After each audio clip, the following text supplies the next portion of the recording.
Durante mucho tiempo, todo parecía fragmentado, piezas sueltas, información desconectada, videos que planteaban preguntas, pero nunca entregaban una respuesta completa. Pero, ¿y si todo esto nunca fue aleatorio?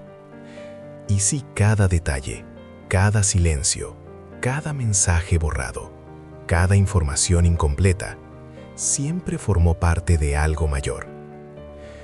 Porque a lo largo de los últimos videos aquí en el canal, una cosa quedó clara: este caso no desaparece, él regresa.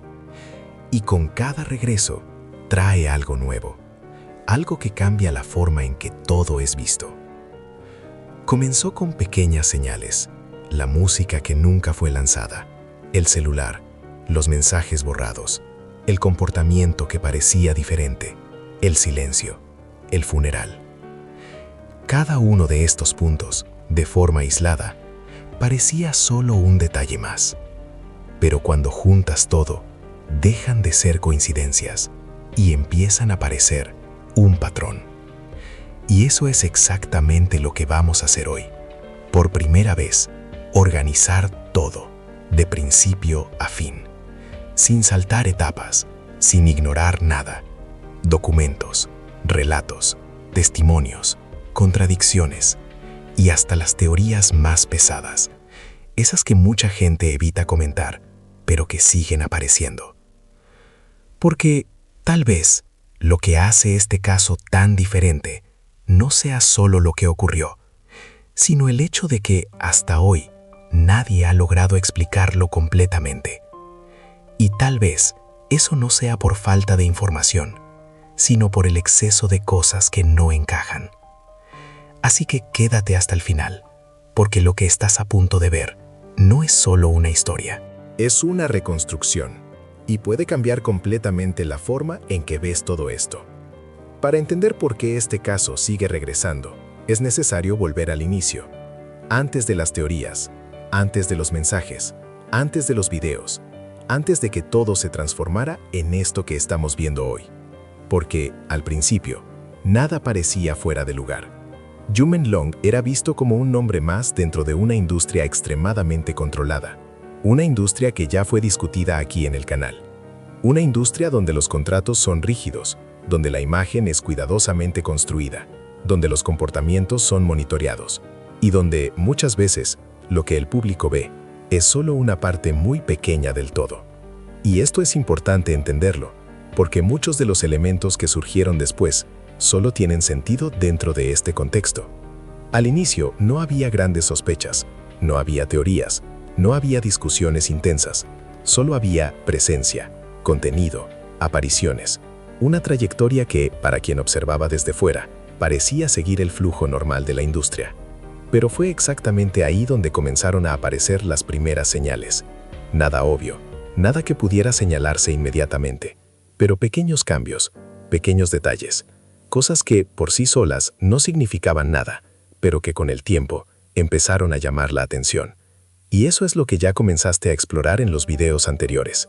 Cambios de comportamiento, ausencia en ciertos momentos. Respuestas más cortas.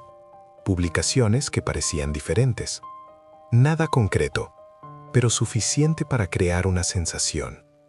Una sensación de que algo no estaba exactamente como antes. Y, la mayoría de las veces, así es como todo comienza.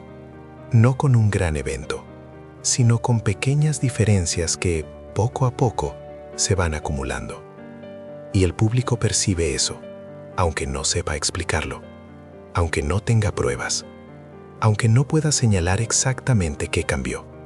Existe una percepción, y esa percepción fue creciendo, hasta que llegó un punto en el que dejó de ser solo una sensación y comenzó a transformarse en cuestionamiento. Porque cuando muchas personas empiezan a notar lo mismo, deja de ser coincidencia y pasa a ser patrón. Y fue exactamente en ese momento cuando el caso comenzó a ganar fuerza, no por un anuncio, no por una confirmación, sino por el comportamiento colectivo. Personas comentando, personas preguntando, personas intentando entender. Y ese movimiento fue lo que dio inicio a todo. Después de eso, comenzaron a surgir los primeros elementos más concretos. El celular, uno de los puntos más discutidos hasta hoy. Porque, como ya mostraste en videos anteriores, el celular nunca es solo un objeto.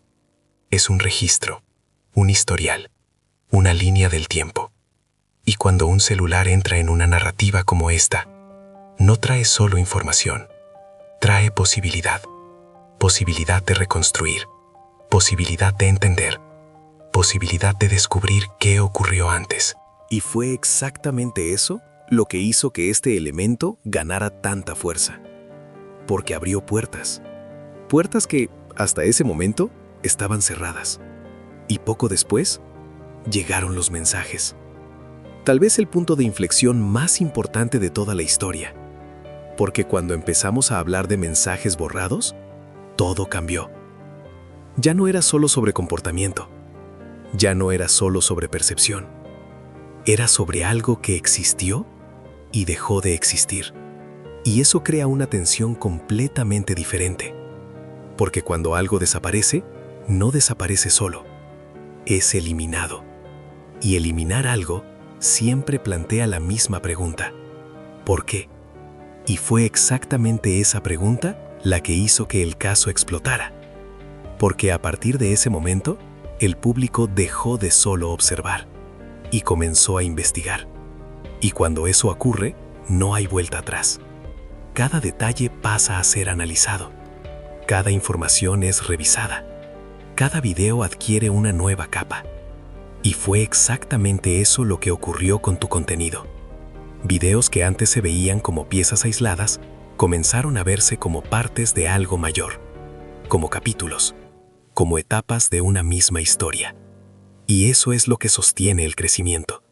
Porque no se trata solo del video actual, se trata de todo lo que vino antes. Y todo comienza a conectarse. El celular, los mensajes, el comportamiento, el silencio. Y entonces, llegamos a otro punto que marcó profundamente el caso. El funeral. Porque el funeral no trajo respuestas, trajo sensación. Sensación de cierre. Sin una explicación completa. Y eso, en cualquier narrativa, es uno de los elementos más fuertes que existen, porque crea un contraste entre el final y la falta de claridad. Y cuando ese contraste aparece, la historia no termina, se transforma. Y fue exactamente eso lo que ocurrió. El caso dejó de ser solo un evento y pasó a ser una discusión continua. Una discusión que no depende de nueva información para existir. Se alimenta de lo que ya está ahí, de lo que ya fue visto, de lo que ya fue sentido y, principalmente, de lo que aún no ha sido explicado. Y es en este punto donde entramos en la parte más intensa de toda esta historia. Porque cuando una narrativa permanece abierta por tanto tiempo, comienza a generar algo inevitable, teorías. Y es exactamente aquí donde todo cambia de nivel. Porque cuando un caso permanece abierto por tanto tiempo, deja de ser solo una secuencia de hechos y pasa a ser un espacio donde el público intenta llenar lo que falta. Y ahí es donde surgen las teorías, no como respuestas, sino como intentos de entender aquello que nunca fue completamente explicado.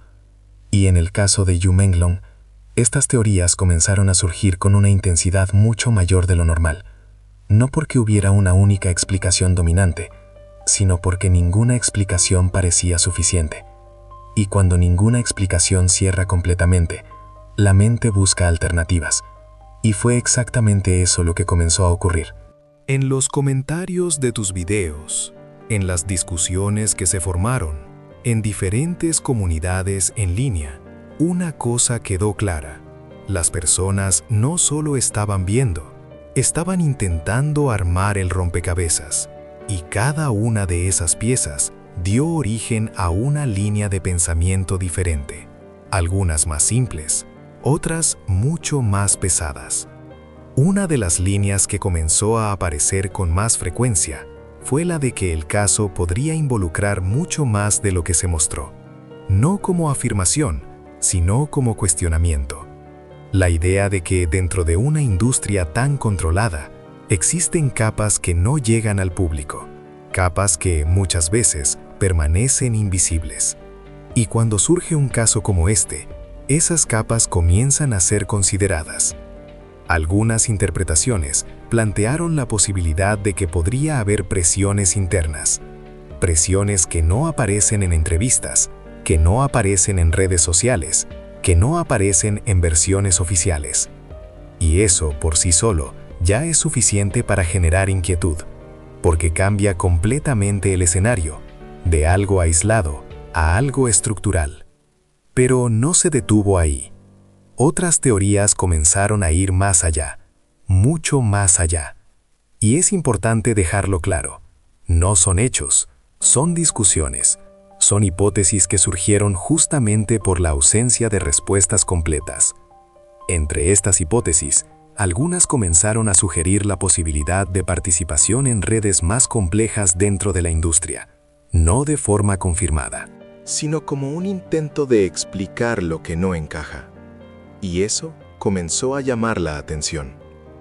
Porque cuando aparece este tipo de teoría, no surge de la nada. Surge cuando el público siente que hay algo fuera del patrón, algo que no está siendo completamente expuesto. Y cuanto más se analizaba el caso, más crecía esa sensación. Pero tal vez la teoría que más impactó fue otra. Una teoría que a primera vista parece extrema, pero que aún así sigue apareciendo. La idea de que la historia puede no haber sido completamente cerrada. La idea de que, de alguna forma, podría haber más ocurriendo de lo que fue presentado. Y eso no se sostiene en pruebas, se sostiene en percepción, en la forma en que los eventos fueron presentados, en la forma en que ciertos puntos fueron manejados, en la forma en que algunas cosas parecen no encajar perfectamente. Y eso es suficiente para mantener viva la duda. Porque, al final, no es necesario que una teoría esté comprobada para existir. Solo necesita parecer posible dentro de la narrativa. Y cuando varias personas comienzan a ver esa posibilidad, gana fuerza, gana espacio, gana repetición. Y la repetición convierte cualquier idea en algo difícil de ignorar. Y tal vez ese sea el punto más importante de todos. Porque el caso de Yumen Long no se sostiene solo en hechos. Se sostiene en sensación. Y la sensación no necesita confirmación para crecer. Solo necesita continuidad. Y eso es exactamente lo que hizo tu canal. Le dio continuidad. Cada video no cerró el tema, lo expandió, lo profundizó, le añadió nuevas capas. Y con eso, estas teorías no desaparecieron, se fortalecieron, se organizaron, se conectaron y pasaron a formar parte de la narrativa, incluso sin confirmación, incluso sin validación. Y eso crea un tipo de contenido muy específico, un contenido que no entrega respuestas listas, pero que mantiene la mente activa, mantiene al público involucrado, mantiene la atención, porque siempre existe la sensación de que algo aún puede surgir, algo aún puede ser entendido, algo aún puede cambiarlo todo. Y eso es exactamente lo que mantiene este caso vivo hasta hoy, porque no fue resuelto, fue interrumpido. Y hay una diferencia enorme entre esas dos cosas. Cuando algo se resuelve, termina. Cuando algo se interrumpe, permanece. Y como permanece, como duda, como discusión, como teoría, como narrativa. Y cuanto más tiempo pasa, más estas narrativas se fortalecen, porque siguen siendo revisitadas, reinterpretadas, reorganizadas. Y eso nos lleva directamente al punto más crítico de todo el caso, las contradicciones. Y es exactamente aquí donde todo empieza a adquirir un nuevo significado, porque después de todo lo que se ha planteado, después de los mensajes, del celular, del comportamiento, del silencio, del archivo médico y de las teorías que surgieron a partir de todo eso, llegamos al punto más delicado de todos, las contradicciones. Porque hasta cierto punto es posible lidiar con dudas. Es posible lidiar con interpretaciones diferentes. incluso es posible lidiar con teorías, pero cuando empiezan a aparecer puntos que no encajan, la narrativa cambia completamente. Deja de ser solo incompleta y pasa a ser cuestionada. Y eso es exactamente lo que comenzó a ocurrir. Algunas versiones parecen alineadas, pero no completamente. Algunos detalles parecen claros, hasta que se comparan con otros. Algunas informaciones tienen sentido, hasta que se colocan dentro de un contexto mayor. Y es en este tipo de situación donde la atención del público cambia, porque la mirada deja de ser pasiva y pasa a ser analítica.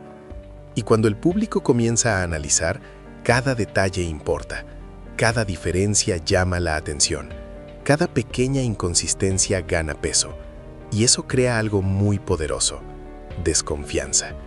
No como afirmación, sino como sensación. Y la sensación de desconfianza es una de las cosas más difíciles de eliminar, porque no depende de pruebas, depende de percepción. Y cuando la percepción comienza a cambiar, todo cambia junto. Porque ahora el público no solo está intentando entender qué ocurrió, está intentando entender si lo que fue presentado realmente representa todo. Y esa es la pregunta más peligrosa de todas, porque si la respuesta es no, entonces la historia nunca fue completa. Y eso cambia completamente la forma en que todo es visto, porque cada elemento vuelve a ser analizado. Los mensajes dejan de ser solo curiosidad y pasan a ser posibles pistas. El celular deja de ser solo un objeto y pasa a ser un posible registro. El silencio deja de ser solo ausencia y pasa a ser una posible estrategia. El archivo médico deja de ser solo un documento y pasa a ser una posible omisión. Y cuando todo comienza a ser visto de esta forma, la narrativa deja de ser lineal, se fragmenta, se reconstruye, se transforma. Y eso es exactamente lo que está ocurriendo ahora, porque el caso ya no es el mismo, evolucionó, se volvió algo mayor, algo que no depende solo de información oficial, sino de la forma en que esa información es percibida. Y eso crea un escenario completamente diferente, un escenario donde lo que se dijo importa, pero lo que no se dijo importa aún más. Y tal vez por eso este caso sigue regresando, porque nunca entregó un cierre real, entregó una versión, y las versiones pueden ser cuestionadas. Y cuando comienzan a ser cuestionadas, pierden estabilidad. Y cuando pierden estabilidad, abren espacio para nuevas interpretaciones. Y eso es exactamente lo que estamos viendo. Un caso que debería estar cerrado, pero que sigue siendo reconstruido. Un conjunto de informaciones que debería traer claridad, pero que sigue generando duda. Y una historia que debería tener un punto final, pero que sigue abierta. Y tal vez ese sea el mayor punto de todos, porque no se trata solo de lo que ocurrió con Yumen Long, se trata de cómo esta historia fue construida, y principalmente de cómo fue presentada. Porque al final, existen dos posibilidades: o todo fue explicado y el público está intentando encontrar algo que no existe, o no todo fue explicado y el público está percibiendo eso. Esa es la línea que divide todo, y es exactamente por eso que este caso sigue siendo tan fuerte, porque nadie puede afirmar con certeza absoluta cuál de estas dos opciones es la verdadera, y cuando esa duda existe, sostiene todo. Sostiene los comentarios, sostiene los videos, sostiene el interés, sostiene el retorno, y transforma un caso en algo mucho mayor que un simple acontecimiento. Lo transforma en narrativa. Y narrativas así no desaparecen, evolucionan, regresan, encuentran nuevas formas de existir. Y eso es exactamente lo que está ocurriendo ahora. Y ahora quiero saber de ti. Después de todo esto, documentos, mensajes, teorías, contradicciones, ¿crees que este caso fue realmente explicado por completo? ¿O también sientes que aún existen partes que no fueron mostradas? Comenta aquí abajo, porque esta discusión está lejos de terminar. Y mientras más personas entran en ella, más fuerte se vuelve. Y si quieres seguir acompañando cada nuevo detalle, cada nuevo análisis, cada nueva capa de esta historia, suscríbete al canal y deja tu like, porque si hay algo que este caso ya ha demostrado, es que no termina, solo cambia de forma. Y tal vez lo que estamos viendo ahora sea solo una más de esas formas.